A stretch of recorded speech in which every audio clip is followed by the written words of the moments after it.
Nós vimos na semana passada que o veneno ele pode ser ministrado em doses fortes, onde nos mataria de uma vez só, ou o veneno pode ser ministrado em pequena quantidade que vai nos matando aos poucos.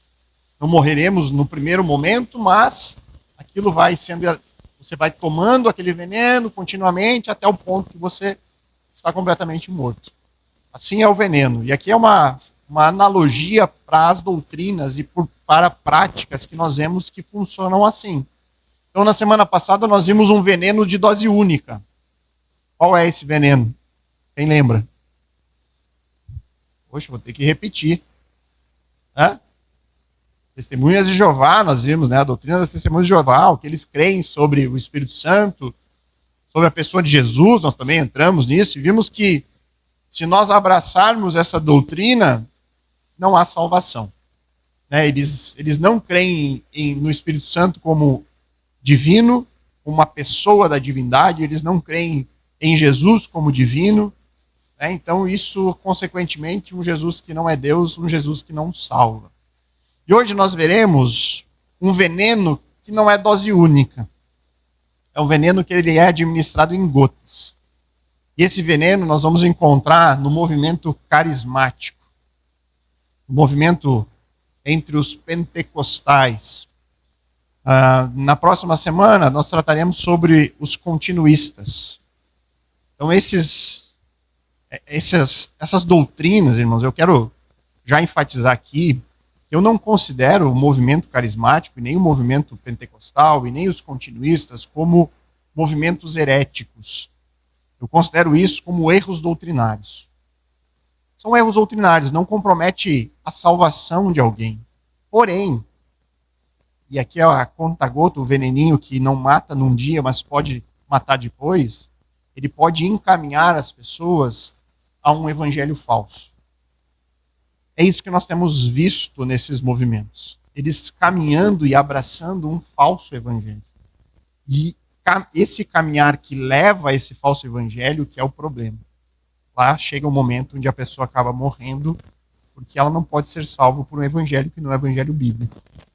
Então nós veremos um pouco disso. Eu quero dizer que eu não vou aqui estar fazendo chacota com esses movimentos, piada, nem nada disso. O meu desejo é fazer um alerta, é ser o mais bíblico possível e mostrar nas escrituras que isso é um erro e que esse erro é perigoso. Isso pode encaminhar as pessoas para práticas que são completamente contrárias às escrituras. E isso pode levá-los a um evangelho que não é bíblico. Então, eu creio que há muitos irmãos em Cristo nesses lugares, em igrejas pentecostais. Há muitos irmãos continuistas. E aqui eu não vou explicar isso agora, porque nós veremos na sequência, tá? O que é o continuismo. Eu vou focar mais hoje no pentecostalismo e no movimento carismático. Eu creio que há irmãos ali, mas eles estão andando em caminhos perigosos. Caminhos que podem comprometer doutrinas que são fundamentais. Então eu quero mostrar isso biblicamente. E se por acaso você já teve contato com uma igreja assim, eu tenho certamente que você vai se identificar e vai ver, vai conseguir identificar esses erros de maneira bem clara, de acordo com as escrituras. Ok? Então, basicamente, irmãos, o que une essas duas vertentes, o movimento carismático e o movimento pentecostal, é uma doutrina chamada doutrina da segunda bênção. Isso basicamente une esses dois movimentos. O ensino de que o batismo do Espírito Santo, ele vai ocorrer depois da conversão. É uma segunda bênção na nossa vida, ser batizado no Espírito Santo. E esse batismo subsequente à conversão, ele deve ser buscado intensamente. Você deve se esforçar para receber esse batismo. E ele é evidenciado ou obrigatoriamente acompanhado pelo falar em línguas, pelo dom de línguas. O pastor Adriano já falou bastante sobre esse dom aqui, eu não vou entrar em detalhes sobre ele, mas nós vimos que eles são, biblicamente, idiomas. Tá? Não são línguas estáticas que não se têm um significado. Não, são idiomas. Na Bíblia, inclusive o termo original no grego, glossa, ele nem existe uma tradução para algo diferente que não idioma. Então, assim, o autor do Novo Testamento, pode ser Paulo, pode ser Lucas em Atos, sempre quando eles falam sobre o dom de línguas, eles usam a palavra específica para idioma. Então, assim, não tem discussão acerca disso falando biblicamente. Tá? Então, nós não vamos entrar muito nos detalhes desse dom específico, mas, basicamente, nessa ideia do que é essa segunda bênção, esse ser batizado no Espírito Santo. Tá? Essa crença chamada que você recebe o Espírito depois por esforço próprio. Então eles dizem, olha, você tem que procurar ser batizado no Espírito. Como vai acontecer? Você tem que buscar com jejum, você tem que fazer vigílias de oração, você tem que subir ao monte, pedir ao Senhor lá e participar de algum retiro espiritual. Você tem que fazer algo para receber esse dom do Espírito. E isso, irmãos, se torna um peso muito grande para os crentes.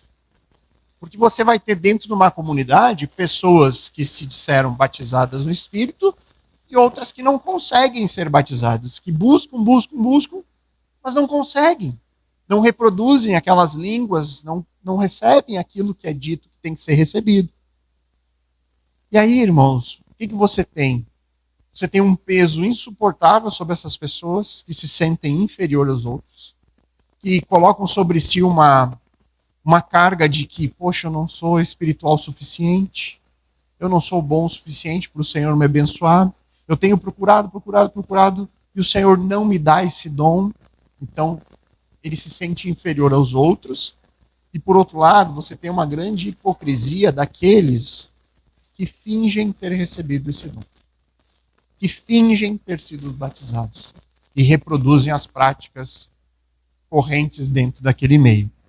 E aqui, queridos, eu quero abrir 2 textos com você agora. O primeiro é em 1 Coríntios 12. Abra sua Bíblia aí em 1 Coríntios, capítulo 12,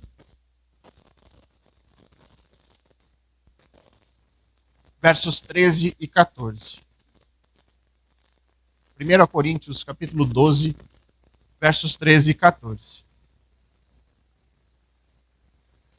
E aí você tente imaginar como é que se explica essa doutrina da segunda bênção com base nesse texto. 1 Coríntios 12, versos 12 e 13.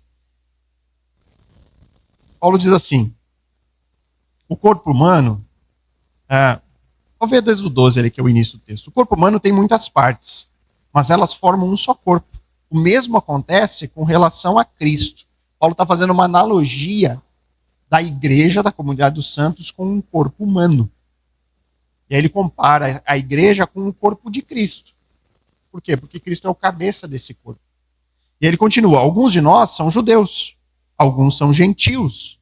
Ou seja, alguns são de Israel étnico, que se converteram e creram em Cristo, e outros são de fora de Israel. Toda nação que não pertence a Israel é gentílica. É isso que a Bíblia ensina. Ele diz, alguns são escravos, outros são livres. Ele está dando várias classes. Olha, uns são de um jeito, outros são do outro. Mas todos nós fomos batizados em um só corpo, pelo único Espírito. E todos recebemos o privilégio de beber o mesmo Espírito. De que forma isso se encaixa em uma doutrina que diz que alguns recebem esse dom e outros não? O apóstolo Paulo diz que não importa se a pessoa é de uma nacionalidade diferente, se ela chegou na igreja em uma situação, o outro na outra. Ele diz, todos nós que fazemos parte da igreja cristã, fazemos parte do mesmo corpo. E nós fomos unidos a esse corpo por meio do batismo no Espírito Santo. O batismo no Espírito Santo, ele ocorre no momento da conversão, e é isso que nos insere na igreja cristã. Não há uma segunda bênção, biblicamente falando, não há um único texto que apoie uma segunda bênção, um batismo subsequente. Nós recebemos o Espírito no momento da conversão. E no momento da conversão nós fomos unidos no corpo de Cristo, na igreja espiritual do Senhor Jesus. O próximo texto eu quero que vocês abram em Gálatas 3. Vou seguir um pouquinho à frente. Gálatas 3, verso 2. E aqui envolve essa ideia de receber essa bênção do Espírito com base em esforço. Porque é isso que é dito, né? Você tem que fazer orações, você tem que jejuar, você tem que buscar com toda a sua força o Espírito Santo. Gálatas capítulo 3, verso 2. Será que a gente, para receber o Espírito, você tem que se esforçar para receber ele? Será que é isso que a Bíblia ensina? Olha o que Paulo diz. Deixe-me perguntar apenas uma coisa. Vocês receberam o Espírito porque obedeceram à lei ou porque creram na mensagem que ouviram? Paulo está dizendo, olha, não é por esforço. Não é com base em esforço que você recebe o Espírito. Você recebeu o Espírito no momento que creram. Porque o Espírito lhe convenceu do seu pecado e você foi capaz de crer. Então não há como você buscar isso. Completamente errado, equivocado. Então você está lá trabalhando com base em méritos. Aquele que busca mais é porque recebeu, aquele que não recebeu é porque não está buscando, ou buscou pouco. Não é o que a Bíblia ensina. Tá? Não há respaldo bíblico para essa doutrina, queridos. E aí eu vou falar um pouquinho do movimento em si, tá? Movimento carismático. O movimento carismático é um movimento interdenominacional. Você vai encontrar várias denominações carismáticas. Tá? Houve uma chamada renovação cristã com base nesse movimento, e é o movimento que mais cresce entre os evangélicos no mundo todo. Já há um bom tempo isso é uma realidade. E resumidamente, irmãos, o movimento carismático ele enfatiza as manifestações dos dons no Espírito Santo, como sinais da presença do Espírito na vida da pessoa. Então esses dons são conhecidos como carismas, os carismas bíblicos. São dons espirituais que vão conferir ali à pessoa uma influência, uma autoridade sobre as outras. Isso é uma consequência natural do próprio movimento. Os dons mais proeminentes desse movimento, quais são? São dois. Quais os dons que eles mais praticam? Línguas. Cura também, mas tem outro que é mais ainda. Alguém falou, profecia. Línguas e profecia são... É que a cura é mais difícil, porque aí tu tem que dar uma combinadinha, né? Mais difícil de forjar. A língua e a profecia, qualquer um vai e fala e não tem freio, né? Mas a cura já é mais complicadinha, então nem sempre vai aparecer. Tá? Então, os carismáticos, o que eles afirmam? Que a manifestação do Espírito Santo se dá por meio da capacidade de algumas pessoas de experimentarem os mesmos dons do período apostólico. Então o Espírito Santo está vindo e está nos abençoando com os mesmos dons que produziam os apóstolos, que produziam aquelas pessoas que nós lemos em Atos. Esse domingo nós veremos um homem cheio de poder chamado Estevão, que fazia grandes sinais e prodígios. E aí a gente pode, esse pessoal do movimento, ele vai dizer, olha, podemos ser como Estevão, produzir os mesmos sinais e prodígios. Tá? Então é isso que nós cremos, já foi explicado pelo pastor Adriano nas outras aulas. Mas vamos lá, um pouquinho do panorama histórico. O movimento pentecostal, ele vai iniciar logo no início do ano 1900, tá? Então é algo bem recente. Você imagina, século XX, começa esse movimento. Ele tem, normalmente, a sua origem associada ao avivamento da Rua Azusa, lá em 1906, em Los Angeles, que foi um movimento patrocinado por metodistas. Tá? Foi lá que algumas pessoas afirmaram que foram batizadas no Espírito Santo conforme o registro de Atos 2. Então eles disseram, olha, aconteceu aqui algo espetacular, nós recebemos o Espírito Santo como os apóstolos receberam lá em Atos 2. Só que antes disso já havia acontecido uma outra experiência em 1901, com um pequeno grupo, onde havia um pastor metodista, se reunia em casa, num lar com algumas pessoas, e aí uma menina começou a falar idiomas. Ela começou a falar em chinês. E ali se houve uma relação com aquilo que havia acontecido em Pentecostes. Daí surge o movimento. Tá? Esse movimento em 1901 vai influenciar algumas pessoas que vão estar por trás do movimento da Rua Azusa. Não vou entrar em muitos detalhes, mas no final não era chinês. Tá, irmãos? Acharam que era chinês, mas aí encontraram um chinês e o chinês disse que não era chinês. Aí o que eles fizeram? Reinterpretaram a experiência. Então eles passaram a dizer que não eram idiomas, mas que eram outras línguas estranhas, compararam com línguas de anjos e tal, para sustentar aquilo que havia acontecido. Mas basicamente eram pessoas falando em línguas, haviam milagres de cura, um frenesi espiritual muito grande. O relato da Rua Azusa são coisas bem... Vou dar um adjetivo aqui não muito pitorescas, para não dizer bizarras, mas eram pessoas imitando bicho, pessoas imitando leão, mulheres imitando cachorro, as coisas assim.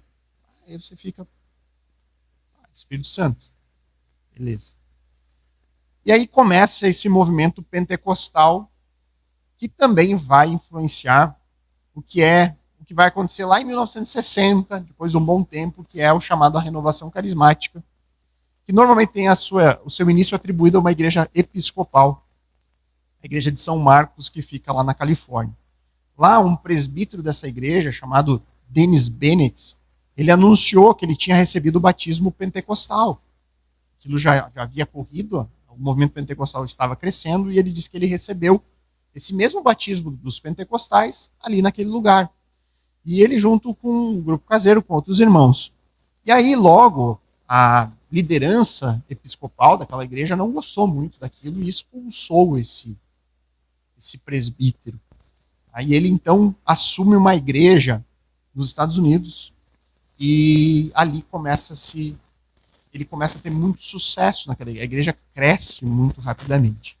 E a verdade é que o movimento pentecostal, ele trouxe vida a muitas igrejas mortas.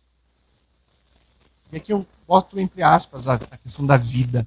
Mas havia muitas igrejas estagnadas, em termos de crescimento, em termos de interesse. E aí surge o movimento pentecostal como uma grande novidade. E isso trouxe ânimo para muitas igrejas que se renovaram. Houve uma renovação e essas igrejas começaram a encher de pessoas. Houve um crescimento muito grande, de tal forma que eles associaram esse crescimento à mão de Deus, o Senhor abençoando aquelas congregações. E logo, pouco tempo depois, já na década de 70, ali 1970, 1980, você já tem seminários teológicos nos Estados Unidos ensinando e propagando a doutrina pentecostal. O mais conhecido dele, o Seminário Teológico de Fuller. Eles já tinham professores que ensinavam essa doutrina, então eles começaram a formar muitos pastores, alunos, com base na doutrina pentecostal. Isso aqui é um resumão, tá? Rápido acerca do desenvolvimento histórico desses movimentos. Mas aí a gente vai começar a entrar mais no porquê que isso é perigoso, do porquê que isso está errado, tá, irmãos? Uma das afirmações fundamentais do ensino carismático é que os carismáticos eles têm acesso a um poder santificador que não está disponível a todo cristão. Isso é claro, irmãos, é a doutrina da segunda bênção. Então, quando eles dizem que o batismo é uma segunda bênção subsequente à conversão e que só alguns vão ter esse batismo, vão passar por isso, que as pessoas têm que se empenhar para ter, na prática, irmãos, o que eles fazem é separar o corpo, é fazer castas de pessoas, umas mais espirituais, outras menos. Eles parecem também reduzir o Espírito Santo a uma espécie de força. As pessoas têm que buscar se encher do Espírito, e aí, quando elas estão cheias, elas fazem coisas inexplicáveis. Então elas sentem a presença do Espírito, e aí você tem relatos diversos sobre a maneira como eles têm esse sentimento. E isso vai transformando o Espírito em uma espécie de força poderosa e mística. Isso despessoaliza a pessoa do Espírito. Isso torna ela uma espécie de força mística que entra na pessoa e toma conta da pessoa. Então você tem ali esse problema na visão do Espírito, como eles entendem a ação do Espírito Santo e como eles dividem o corpo em pessoas mais e menos espirituais. Além de que,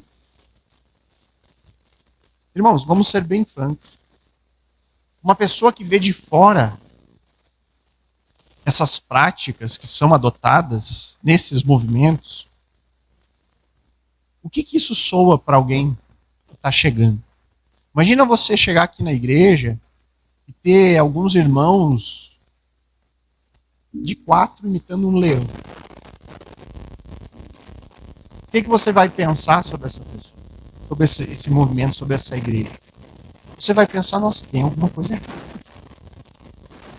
As pessoas não estão normais. Soa isso como uma grande farsa. Né? Ou às vezes você vai, as mesmas pessoas fazendo as mesmas coisas sempre. Então você vai num culto de libertação. E aí as mesmas pessoas estão lá, todo culto, caindo, fazendo a mesma coisa, sempre as mesmas práticas. E você pensa, mas que libertação é essa? Que essa pessoa está toda semana ali fazendo isso? Sendo que o Espírito Santo nos liberta do poder do pecado, nos dá nova vida em Cristo. É uma transformação. Então você tem uma divisão muito clara que prejudica a unidade, e você tem um olhar para o Espírito Santo que é estranho à luz das Escrituras. Seguindo, práticas antibíblicas, como falar de forma incompreensível, cair de costas no chão, rir descontroladamente, contorcer-se no chão, são vistas pelo movimento carismático como necessárias, evidências necessárias de que o Espírito está ali atuando. Queridos, o YouTube tem uma coleção interminável de tolices carismáticas. Irmãos, tem lá, basta procurar, hoje é fácil. Irmãos, aquilo que nós vemos lá, em muitas igrejas carismáticas, soam mais como blasfêmia contra o Espírito Santo do que como um amor legítimo pelo Senhor. São práticas assim, ó, deploráveis. Coisas que são absurdas, mas que são declaradas como obras do Espírito Santo. Como se o Espírito fosse o autor de confusão e de desordem. Porque é isso que nós vemos nesses lugares. Tem um livro chamado Evangelismo Conduzido pelo Espírito. Aí o autor desse livro, ele diz assim, ele relata como que ele sente, que ele sabe que é o Espírito Santo atuando nele. E olha só o que ele diz. Ele diz que ele sente o Espírito Santo agindo por meio dele quando ele sente no seu corpo um surpreendente formigamento. Uma sensação eletrizante que começou a se espalhar pelos meus pés, minhas pernas até a minha cabeça, pelos meus braços e até os meus dedos. Ele diz que quando isso acontece, ele sabe que é o Espírito Santo que está ali conduzindo ele. Agora eu pergunto, como isso pode ser considerado vindo do Espírito Santo? E você não pode cogitar que isso é uma obra de demônio. Como você sabe a diferença? Eu já ouvi várias vezes pessoas, várias vezes não, né? Eu já não faz tempo que eu não convivo nesse meio, mas algumas vezes, inclusive no âmbito familiar, pessoas dizendo, Deus me falou tal coisa. E eu sempre pergunto, como você sabe que foi Deus e não o diabo? Como você sabe diferenciar? Foi audível? Foi algo que você sentiu no coração? Algo vendo? Você não tem como fazer essa diferença. Isso ficou destinado ao período apostólico, diante de homens comissionados, que foram separados por Deus com finalidades onde haviam ainda dons sobrenaturais atuando. Eu quero ainda ler uma transcrição de um vídeo. Irmãos, eu vou compartilhar depois esse vídeo. Eu não fiz de tarde porque eu estava sem internet. Lá em casa não tinha internet. Aí hoje de tarde não voltou. Mas depois, assim que voltar, eu quero passar um vídeo. Esse um vídeo tem lá o pastor, é um pastor famoso chamado Todd Bentley. E ele está no púlpito falando das suas experiências como pastor carismático, alguém que vive dizendo que Deus fala com ele, coisas do tipo. Irmãos, o que eu faço questão de compartilhar porque vai parecer mentira isso aqui, o que eu vou ler para vocês. Mas o que ele está dizendo aqui é a maneira como Deus fala com ele. É a transcrição do vídeo. Depois eu posso lá. Ele conta. Ele fala assim: eu disse, Deus, eu orei por umas 100 pessoas aleijadas, mas nenhuma foi curada. Ele disse, Deus disse para ele, isso é porque eu quero que você pegue as pernas aleijadas dessa senhora e arremesse-as para cima e para baixo na plataforma como um taco de beisebol. Eu me aproximei, peguei suas pernas e comecei. Bam, bam, bam. Eu comecei a arremessá-las para cima e para baixo na plataforma. Ela foi curada. Em outra ocasião eu pensei, por que o poder de Deus não está agindo? Ele disse, eu disse para ele, porque você não chutou aquela mulher no rosto. E lá estava uma senhora mais velha adorando bem na frente da plataforma. E o Espírito Santo falou comigo. O dom da fé veio sobre mim. Ele disse, chute-a no rosto, com o bico de suas botas. Cheguei mais perto e foi assim. E no momento em que minha bota entrou em contato com o seu nariz, ela caiu sob o poder de Deus. Irmãos, eu não estou brincando. Irmãos, eu vou passar esse vídeo. É rir para não chorar, a vontade é chorar. Irmãos, ele pode ter ouvido isso. Ele pode ter ouvido na sua mente isso. Mas você acha que isso é a obra do Espírito Santo? Isso é obra de qualquer demônio. Menos do Espírito Santo. Você imagina, o cara ouve na cabeça dele, vai ali e chuta essa senhora. E o cara vai lá e chuta a mulher.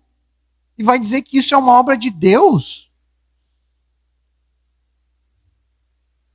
Irmãos, são coisas assim que a gente encontra neste meio. Tá? Sobre a pregação nessas igrejas, irmãos. E aqui é aquele negócio que é onde você começa a caminhar para um caminho de morte. Tá? Eu reforço. Eu acho que existem muitos crentes verdadeiros em igrejas pentecostais e carismáticas que amam o Senhor Jesus e que estão em erros doutrinários. Mas isso pode levar a caminhos perigosos. Quais são os caminhos perigosos?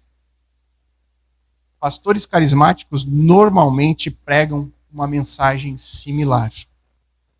Qual é essa mensagem que predomina no movimento carismático? O falso evangelho da prosperidade. O evangelho da prosperidade também pode ser conhecido como a doutrina da palavra da fé. Se você tem fé suficiente, você pode ter o que você quiser. É isso que eles pregam.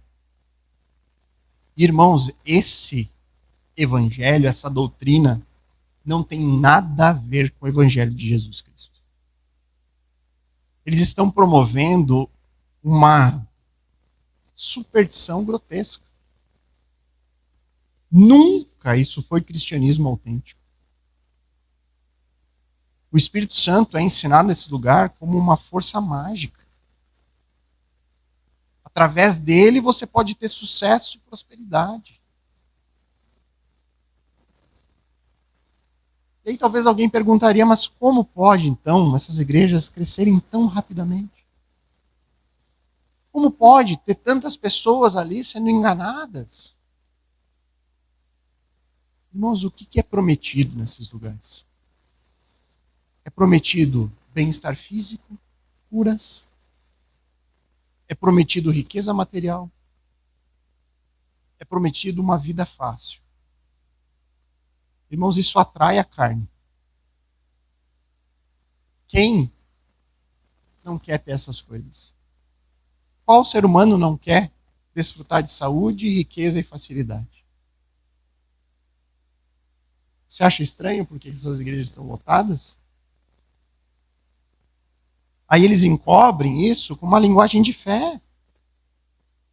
Generosidade, acompanha com muitas obras sociais.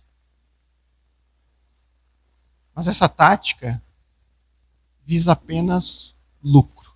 O que mais nós encontramos nesses grandes pastores do movimento carismático pentecostal são homens com muito dinheiro. Donos de verdadeiros impérios, que administram recursos bilionários. À custa do quê? O sofrimento das pessoas, enganando as pessoas, explorando a fé. A grande maioria dos pentecostais hoje no mundo, eles creem no evangelho da prosperidade. Eles abraçam uma premissa bem simples que vai dizer que Deus quer que você seja feliz, saudável e rico. Vai dizer isso. Deus quer que você seja assim. Deus quer que você seja feliz, saudável e rico. Nossa, pastor, mas Deus não quer isso. Deus não quer o bem dos seus filhos. Irmãos, nem sempre vai ser assim na vida do crente. Nem sempre o crente vai desfrutar de saúde. Nem sempre o crente vai ter prosperidade. Imagina um apóstolo entrando numa igreja assim hoje em dia. Paulo, 5 vezes açoitado, quarentena -1. Sabendo viver na escassez de recursos. Ele ia chegar lá com um espinho na carne, reclamando que ele orou a Deus, mas o Senhor não livrou ele. Eles iam dizer, mas irmão, você deve estar em pecado. Tem uma coisa errada na sua vida, porque Deus não quer assim. Irmãos, a maior parte dos cristãos no mundo sofrem dificuldades, enfermidades, pobreza, perseguição, morte. Que falarmos dos mártires da história, que falarmos da igreja perseguida dos nossos dias, nunca morreu tanta pessoa por causa da fé quanto no tempo presente.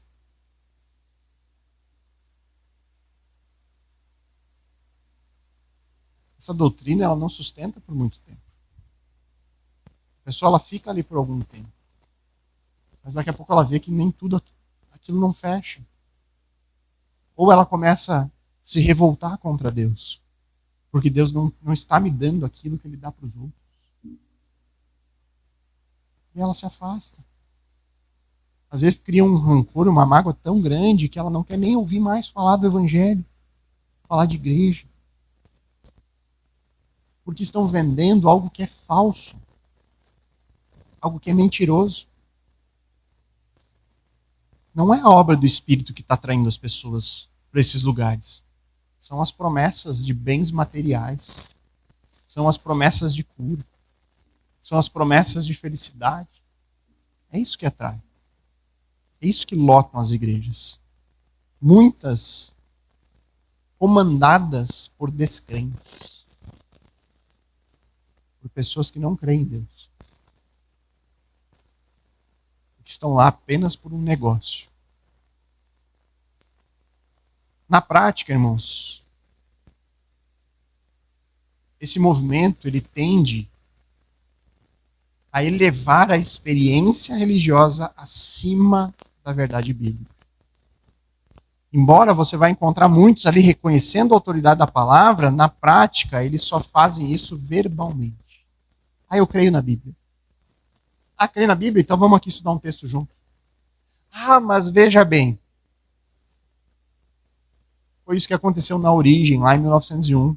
Quando aquele movimento inicial, que supostamente havia orado idiomas, descobriu que não era idiomas, eles reinterpretaram o texto. Eles tinham convicção de que o milagre, o dom de línguas de Atos 2 era idiomas. Mas aí quando eles viram que aquilo que eles estavam praticando não era idiomas, eles reinterpretaram a Bíblia. E é isso que sempre é feito. Eles reinterpretam as Escrituras para poder dar base às suas próprias experiências, para justificar as suas práticas. Irmãos, isso é marca normalmente de seita. Quase toda seita, toda heresia, ela vem de uma suposta nova experiência, uma suposta nova revelação do seu fundador. Algo que não corresponde com o relato bíblico. E aí, se você retira a autoridade bíblica, se você coloca a experiência como mais importante, você cai no subjetivismo. Então, vale mais a experiência do que a palavra. Eu quero dar um exemplo para vocês bem claro nas Escrituras. Abram 1 Coríntios, capítulo 14. Já que o principal sinal é o dom de línguas, vamos ver o que a Bíblia fala sobre isso no capítulo 14 de 1 Coríntios.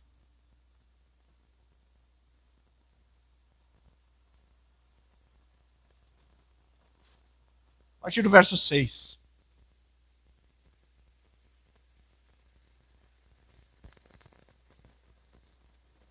Vamos dizer que o dom de línguas exista. Que o dom de línguas seja essas línguas aí que é praticada. Essa língua angelical, não há um idioma humano que nós conhecemos, seja uma língua espiritual. Vamos dizer que existe isso, tá? Vamos concordar. Nós vimos no estudo que, biblicamente, não é o caso. O pastor Adriano já explicou. Mas vamos dizer aqui que tá valendo. Esse dom praticado existe de verdade, é uma obra do Espírito. Agora vamos ver se eles praticam isso de acordo com o que o texto afirma que tem que ser praticado. Lá em 1 Coríntios, na igreja de Corinto, no período apostólico, isso acontecia, o dom de línguas, idiomas.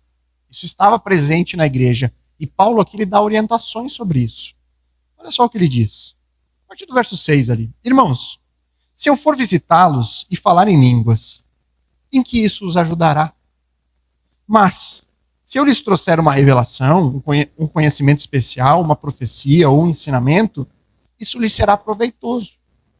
Até mesmo instrumentos inanimados, como a flauta ou a harpa, precisam soar as notas com clareza. Do contrário, ninguém reconhecerá a melodia. E se a trombeta não emitir um toque nítido, como os soldados saberão que estão sendo convocados para a batalha? O mesmo acontece com vocês. Se usarem palavras incompreensíveis, como alguém saberá o que estão dizendo? Será o mesmo que falará o vento. Nossa, o apóstolo Paulo está super encorajando a falar em línguas, né? Ele está dizendo assim, façam à vontade. Que dom maravilhoso. Busquem isso. Saiam falando em línguas. Está repreendendo. Está dizendo, olha, 1000 vezes falar uma coisa que as pessoas vão entender e vão poder dizer amém. Continua. Há muitos idiomas no mundo e todos têm sentido. Mas se eu não entendo o idioma, sou estrangeiro para quem o fala e ele é estrangeiro para mim. O mesmo se aplica a vocês. Uma vez que estão ansiosos para ter os dons espirituais, busquem os dons que fortalecerão a igreja toda. Parece que a igreja de Corinto, ela tinha essa ânsia em receber os dons. E aí, qual é o dom mais fácil de ser replicado de maneira fraudulenta? Cura? Milagres? Línguas? É isso que Paulo está falando. Portanto, quem fala em língua deve orar pedindo também a capacidade de interpretar o que é dito. Pois se eu oro em línguas, o meu espírito ora, mas eu não entendo o que estou dizendo. Então, o que devo fazer? Orarei no espírito e também orarei em palavra que entendo. Cantarei no espírito e cantarei em palavras que entendo. Pois se louvarem apenas no espírito, como poderão louvar com aqueles que não os entendem? Como poderão agradecer com vocês se não entendem o que estão dizendo? Vocês darão graças muito bem, mas não fortalecerão aqueles que os ouvem. Dou graças a Deus porque falo em línguas mais do que qualquer um de vocês. possivelmente mais idiomas, Paulo falava. Contudo, numa reunião da igreja, prefiro dizer 5 palavras compreensíveis que ajudem os outros a falar 10.000 palavras em outra língua. Olha só. Irmãos, não sejam infantis no entendimento dessas coisas. Sejam inocentes como bebê com relação ao mal, mas sejam maduros no entendimento. Pois as Escrituras dizem, falarei a este povo em línguas estranhas, e por meio de lábios estrangeiros. Mesmo assim, esse povo não me ouvirá, diz o Senhor. Lembra, o pastor explicou aqui, o pastor Adriano? Línguas eram um sinal de juízo. De juízo. É isso que a profecia de Isaías falava, de juízo. E aí olha o que diz. Portanto, falar em línguas é um sinal não para os que creem, mas para os descrentes. Era um sinal para descrentes. A profecia, contudo, é para os que creem e não para os descrentes. Ainda assim, se descrente ou pessoas que não entendem essas coisas entrarem na reunião de sua igreja e ouvirem todos falarem línguas, pensarão que vocês são loucos. É isso que parece, irmãos, quando você entra numa igreja onde está todo mundo falando coisas que ninguém entende. Se a pessoa tiver um pouquinho de raciocínio, ela vai chegar lá, meu Deus, que loucura é essa? Está todo mundo falando aqui coisas... Aonde? Mas se todos vocês estiverem profetizando, e descrente ou pessoas que não entendem essas coisas entrarem na reunião, serão convencidos do pecado e julgados por aquilo que vocês disserem. Ao ouvirem os pensamentos secretos deles, serão revelados, e eles cairão de joelhos e adorarão a Deus, declarando, de fato, Deus está aqui no meio deles, porque eles entenderam a mensagem, foi falado, foi pregado. Houve uma mensagem compreensível que eles puderam ouvir. Pois bem, irmãos, o que então fazer? Quando vocês se reunirem, um cantará, o outro ensinará, o outro revelará, um falar em línguas e o outro interpretará o que for dito. Tudo o que for feito, porém, deverá fortalecer a todos. Não mais que 2 ou 3 devem falar em línguas. Pergunto, é isso que você encontra nas igrejas hoje? 2 ou 3, no máximo? Com ordem? Com interpretação? É isso? Devem se pronunciar um de cada vez. E alguém deve interpretar o que disserem. Mas se não houver alguém que possa interpretar, o que eles devem fazer? Permanecer calados na reunião da igreja, falando com Deus em particular. Que 2 ou 3 profetizem e os outros avaliem o que for dito. Se alguém estiver profetizando e outra pessoa receber uma revelação, quem está falando deve se calar. Deste modo, todos os que profetizam terão sua vez de falar, um depois do outro, para que sejam instruídos e encorajados. Aqueles que profetizam têm controle de seu espírito e podem falar um por vez, pois Deus não é Deus de desordem, mas de paz, como em todas as reuniões do povo santo. E aí tem mais uma questãozinha complicada aqui.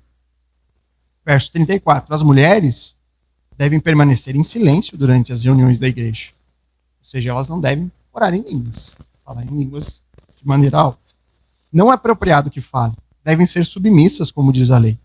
Se tiverem alguma pergunta, devem fazê-la ao marido de sua casa, pois não é apropriado que as mulheres falem na reunião das igrejas.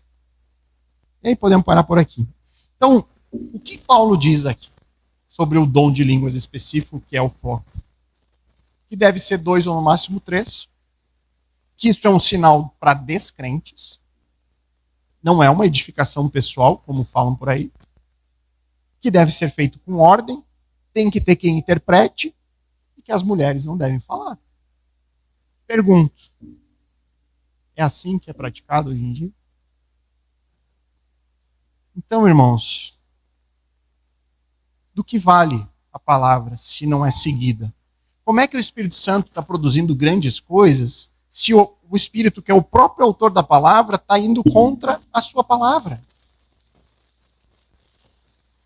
Quando eu confrontei uma pessoa sobre isso e mostrei exatamente esse texto sobre a prática na igreja que ela frequentava, sabe qual foi a resposta para mim?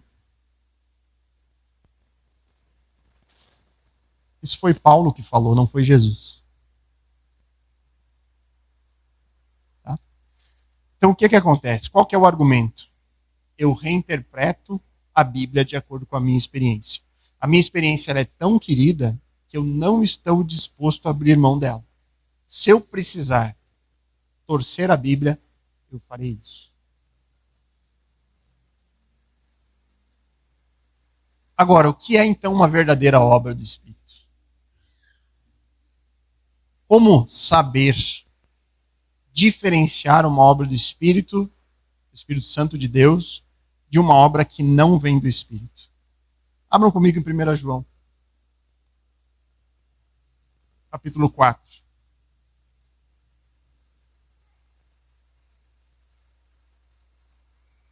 João aqui está nos dando uma fórmula para identificarmos falsos profetas. Ele está nos ensinando aqui como fazer isso.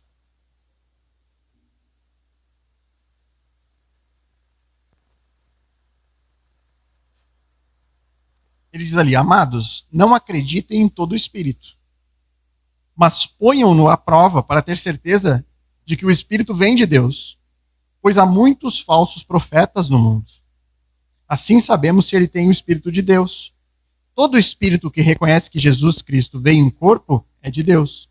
Mas todo espírito que não reconhece a verdade a respeito de Jesus não é de Deus. Esse é o espírito do anticristo, sobre o qual vocês ouviram que viria ao mundo e de fato já está aqui. Filhinhos, vocês pertencem a Deus e já venceram os falsos profetas, pois o espírito que está em vocês é maior que o espírito que está no mundo. Eles pertencem a este mundo, portanto, falam do ponto de vista do mundo, e o mundo os ouve. Nós, porém, pertencemos a Deus. Quem conhece a Deus nos ouve, mas quem não conhece a Deus não nos ouve. Deste modo, sabemos se alguém tem o espírito da verdade ou o espírito do erro. Amados, continuemos a amar uns aos outros, pois o amor vem de Deus. Quem ama é nascido de Deus e conhece a Deus. Quem não ama não conhece a Deus, porque Deus é amor. Então aqui nós temos sinais distintivos de uma verdadeira obra do Espírito Santo. E que não tem nada a ver com experiências dramáticas e coisas inexplicáveis. Não, são provas. Provas que nós devemos encontrar na vida de pessoas que realmente foram transformadas. Daqueles que estão vivendo debaixo do ensinamento do Evangelho, que tem traços e virtudes características de um cristão, de alguém que segue a Cristo. Então aqui em 1 João, o apóstolo ele coloca uma estratégia que nós podemos adotar para conseguir distinguir uma verdadeira obra do Espírito de uma falsa. Então, algumas marcas antes de estabelecer elas dos falsos mestres. Algumas marquinhas rápidas sobre isso. Normalmente, um falso mestre apresenta doutrinas novas. Novas. Você olha para a história da igreja e você vê, poxa, mas isso não tinha nos primeiros séculos. Nós não vemos os reformadores praticando isso. É algo estranho, né? Esse movimento surge no século XX, irmãos. Você quer dizer que desde o primeiro século até o século XIX, ninguém recebeu o batismo no Espírito, porque os crentes eram muito falhos. E os crentes não buscaram isso. Quer dizer que Agostinho não tinha dom, Lutero não tinha dom, Tertuliano não tinha dom, São Nicolau não tinha dom. Então todos esses grandes crentes do passado, nenhum recebeu esse dom. Novas doutrinas. Outra marca de um falso mestre, autopromoção. Você vai ver um ego elevado. Tudo é feito para aparecer. A pessoa se coloca em um lugar de destaque. É muito comum nessas igrejas você encontrar a foto do pastor lá na frente. Você tem uma promoção muito grande de pessoas. É um culto focado em homens. E sempre há junto reivindicações de novas revelações. Estou trazendo aqui uma nova revelação. a Bíblia nunca é suficiente para eles. A Bíblia nunca é suficiente. Sempre é preciso algo novo. O teste de João. Primeiro, será que a obra exalta Cristo? Essas marcas aqui foram propostas por Jonathan Edwards, quando houve o avivamento na sua igreja. E ele usou o texto de 1 João. Ele diz, olha, quer reconhecer uma obra do Espírito? Pergunte, essa obra exalta Cristo? Cristo é o foco da mensagem. Cristo está sendo exaltado por essa pessoa, por essa igreja. Segundo, será que esse movimento se opõe ao mundanismo? Se opõe àquilo que o mundo fala? Será que há uma distinção clara dessas pessoas para pessoas do mundo? Existe vida santa? Existe luta contra o pecado? Os desejos são diferentes? Ou estão todos convergindo em uma mesma direção? Será que essa obra conduz as pessoas para a Bíblia? A Bíblia ela é enfatizada e ensinada. As pessoas são encorajadas a estudar a Bíblia. Irmãos, o que eu mais tenho visto são pessoas que andaram por anos em igrejas e que nunca leram as Escrituras inteiras. Que não sabem explicar o porquê Cristo morreu. Não sabem. Não sabem dizer. Por quê? Porque não são encorajadas a estudar o texto bíblico. Quarto, promove a verdade. Que verdade é essa que tem que ser promovida? A verdade da palavra de Deus, do evangelho verdadeiro. E por fim, será que esse movimento produz amor a Deus e aos outros? Existe amor entre os irmãos na igreja, uns aos outros? Há serviço cristão? Há congregação nesse lugar?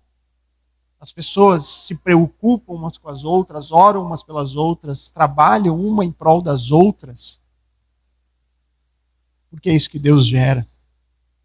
Uma afinidade e uma união em um mesmo Espírito, onde todos estão buscando a mesma coisa.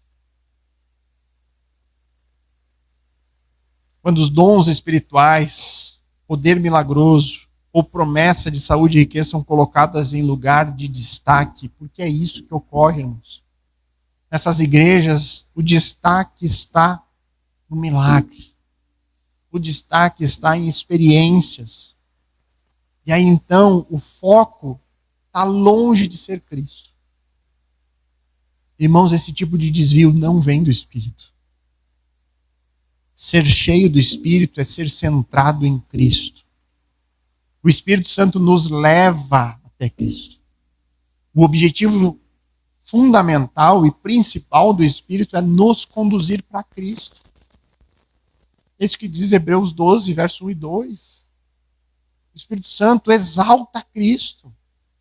Ele faz sobressair a Cristo, o Salvador dos homens.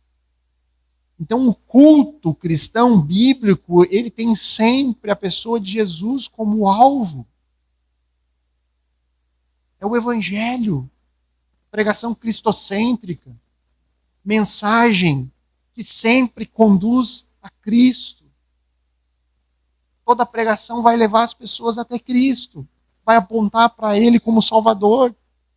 Onde você tem um culto que só há evidências em promessas, em milagres, onde o Espírito Santo é colocado mais em evidência do que próprio Cristo, isso não provém do Espírito, porque a obra do Espírito é exaltar a Cristo. Extremamente perigoso isso, irmãos. Então, irmãos, tudo isso nos leva, para encerrar, a uma questão fundamental. Se pergunte isso. Pode um movimento que desvia a atenção das pessoas para longe de Cristo, enquanto abraça simultaneamente falsas formas de evangelho, o evangelho que promete redenção em sucesso, prosperidade e cura. Pode isso ser atribuído ao Espírito Santo? Será, irmãos? Uma igreja que tem tanta obsessão por dons, por poder, que acaba desviando a atenção das pessoas de Cristo. Será que isso pode vir mesmo da parte de Deus? Irmãos, a verdade é uma só. Podem haver igrejas pentecostais, igrejas carismáticas, onde há lá anúncio do evangelho, pessoas sendo salvas. Mas, irmãos, a verdade é que esse movimento, ele tem permitido no seu meio que o predomínio seja o evangelho da prosperidade. Eles têm participado disso. Será que isso pode vir de Deus? O corpo de Cristo, a igreja, não precisa de apóstolos mais. Nós não precisamos mais de novos apóstolos.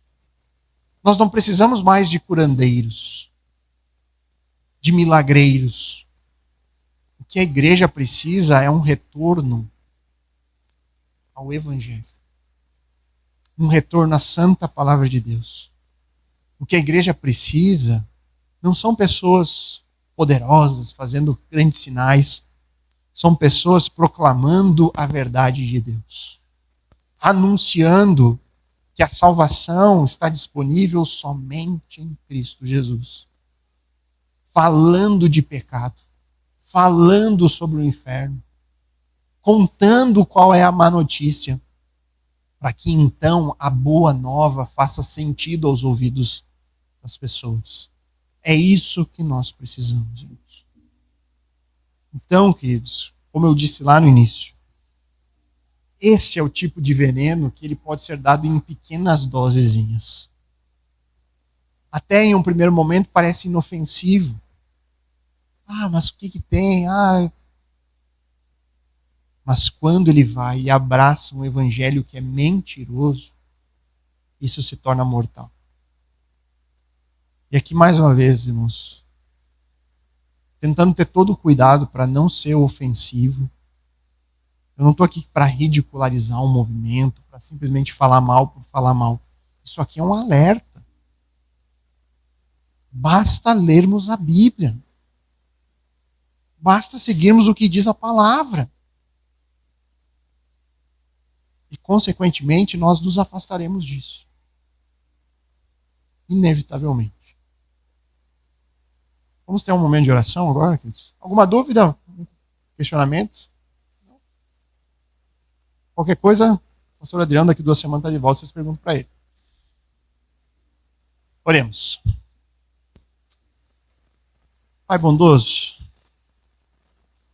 eu gostaria de orar agora, Pai, por tantas e tantas pessoas que têm experimentado daquilo que nós tratamos nesse estudo de hoje.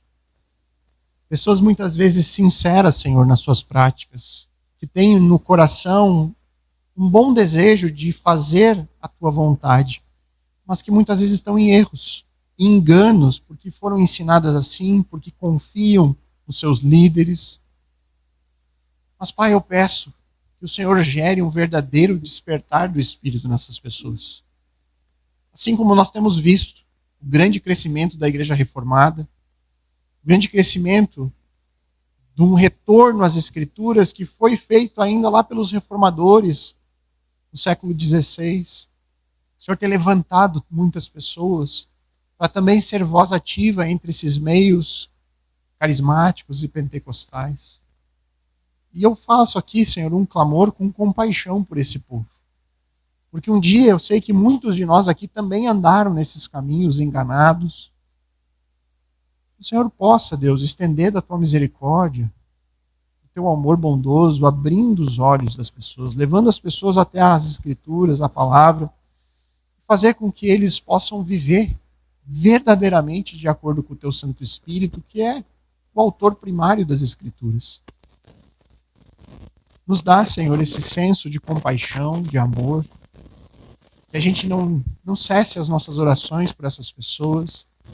E se a gente tem contato com alguns irmãos que frequentam esses lugares e que ainda estão em um caminho que pode ser realmente perigoso, O Senhor nos use, Deus, para anunciar a tua verdade. E a nós, Deus, que o Senhor nos guarde, Pai. Se em algum momento houver orgulho, soberba ou distanciamento da tua verdade, que o Senhor venha com a sua vara e nos discipline, Pai, como filhos que somos. Que o Senhor nos mantenha sempre nos teus caminhos. Que o Senhor sempre nos dê fome da tua palavra. E jamais permita, Senhor, que essa igreja ou qualquer um de nós se distancie da tua verdade. É o nosso desejo e oração em nome de Cristo. Amém.